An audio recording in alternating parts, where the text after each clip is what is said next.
children and parenting, something that is lovable as well as dreadful at the same moment. So, how many of you think, what are your guesses for where does your responsibility as a parent begin?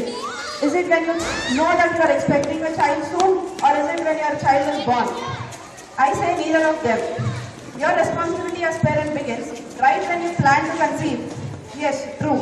The thoughts of each of the parents play a crucial role, play a major role in the development of the baby, in conception as well as the further development of the baby. Now, do you remember how happy you were when you first knew that you were going to expect a child? Do you remember how joyful you were when you first carried your newborn in your arms? So do you think this is to be a lifetime joy or just a momentary happiness? Definitely not a momentary happiness, right? People would shoot me to ask such a trivial question, but I have some more questions. So where did all the lifetime of joy go? When you ignore your child who is just rolling on the floor crying, be it for any reason, where does the lifetime of joy go? When you yell at your child to just leave the outdoor play and come back, as she's pleading you for more time for outdoor play. Where did all the joy go when your child just dropped a glass of water and you see all the mess that she's created around you? Where did all your child go when you try to threaten your child to sleep when she's still actively playing and she doesn't just want to fall asleep? Where did all your love go when you forcefully feed your daughter and you just yell at her to just finish the meal when she's saying, no, I don't want to eat? Do you know what's common in all of the above situations? You had just reacted. You had reacted instead of response. You have chosen to react in a momentary fashion instead of responding with love. You've gone with your momentary negative feelings, which has taken over your inner peace. So this eventually doesn't satisfy the emotional needs of your child. Let's talk about blissful parenting. Parenting is supposed to be blissful. How many of you feel so? How many of you feel the bliss when your child is really crying on the floor? How many of you feel the bliss when your child is adamantly saying no to what you ask her to do? No one I know, maybe. So where does all the bliss go? Where is the bliss? Bliss is within each of us, within the child and within the parent. But we don't realize that bliss within, because we camouflage all the bliss, all the happiness within with the momentary negative reactions that we have, that we tend to show to young children. We don't understand what they want. We have preconceived notions about how they should be and what they should do at every given moment. And this camouflages all the happiness that is within the child and within the parent. Let's take an example. Your child has just woken up and you call her for bath. Your child says no. You call her again. Your child says no. You call her in a louder voice. Your child becomes adamant and she still says no.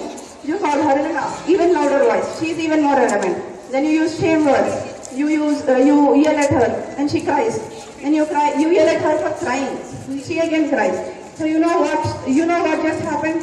This is the action-reaction cycle, where you pass on a negative frequency to the receiver and you get back a negative frequency to yourself. So this just ends in a head full of pain and heart full of regrets, which no one would really want to have.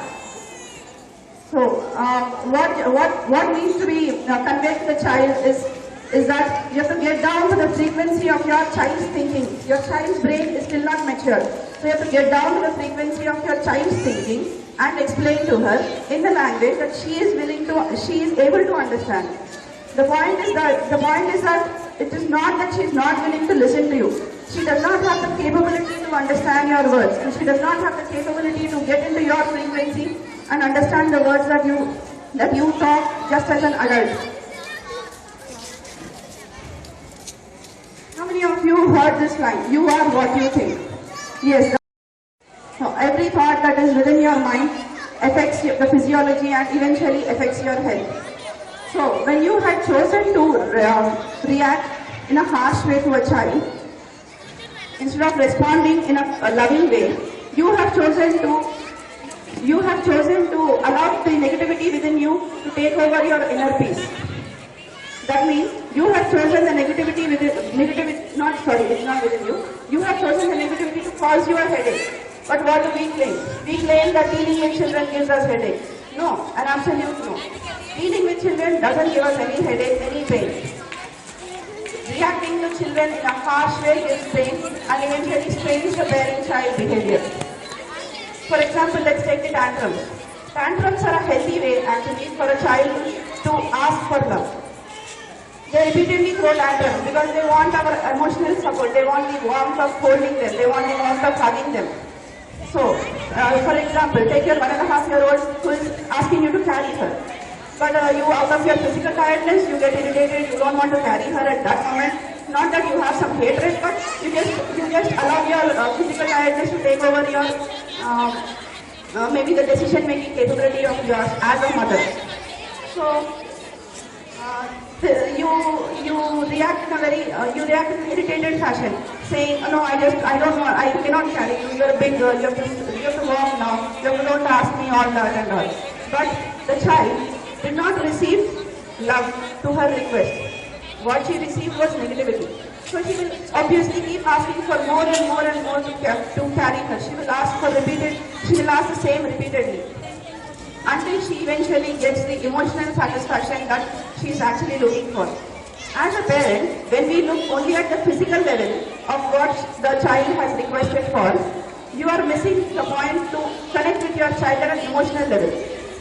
While all that the child was looking for was only the emotional support and warmth. Eventually, after a certain age, when your child is mature enough physically, she will no longer need any help from you at a physical level. And absolutely any help from you. Be it cleaning her or feeding her or changing her or anything. All she needs is only emotional support. So it's the same thing that the kids are looking for since they are born, since their infancy. They're only looking for warmth and emotional support from a parent. Whereas we look only at the physical level and we get irritated for every single thing that they ask for or they create a mess around in the house.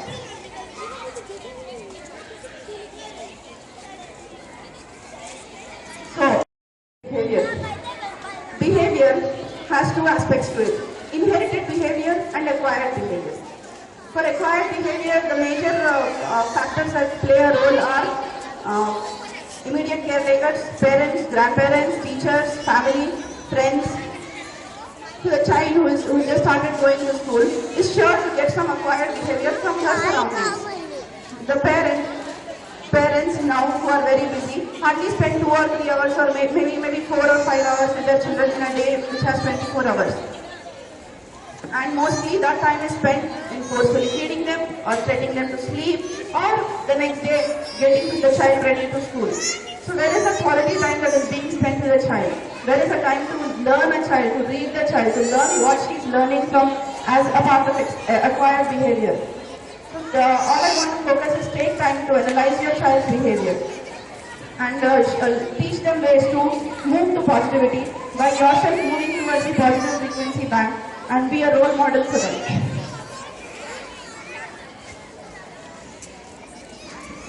As a concluding note, I would like to make some bullet points here. Respect the child. Respect your child's feelings. Respect your child's needs. Just a second. Sorry for that. Spend quality time with children. No matter how tired you are physically, you cannot rewind your life. You cannot rewind your life to the moment where your child was an infant and she was crying for you to play with her or color along with her or play with water or whatever it is. She just wanted your company and you will not get the time back. Do not yell at children. Do not spank. Do not use shame words. Every child is unique and every child is powerful. Every child is born with a certain divine purpose which only the child knows. And we cannot get the child in our path. The child has already carved her own path. Do not surround them with negativity and do not replace the parent-child bonding with TV time or gadgets time or video time. Do not try to silence the tantrums by throwing away some gadgets. Try to understand your child. Parents these days know what a favorite chocolate is or what a favorite toy is, but they cannot understand why a child is crying, what the child actually needs when she is throwing a tantrum. Talk to your child just as you would talk to any other adult. Just that be more focused and with a greater effort so that your message is conveyed. Definitely it takes a lot of effort for your message to convey to the young child, but take time and your effort will surely be recognized as she is growing up to be an adult. They'll be more responsible and they'll be more mature and they'll be more towards the positive frequency, not the negativity. So to introduce myself, I am Sujaya. I have an online presence, nurturinglove.in, where I share creative ways of how we can engage your child in play, where you can sit along and you can in turn you can teach your child while playing. And there is another section where I write about various ways how you can respect your child, be it when she's crying on the dining table or when she's crying on the floor or when she's crying in the bathroom to just allow her to play more with water. And any suggestions or any queries or any help you need in your parenting journey, please feel free to contact me. That's all from my side. Thank you.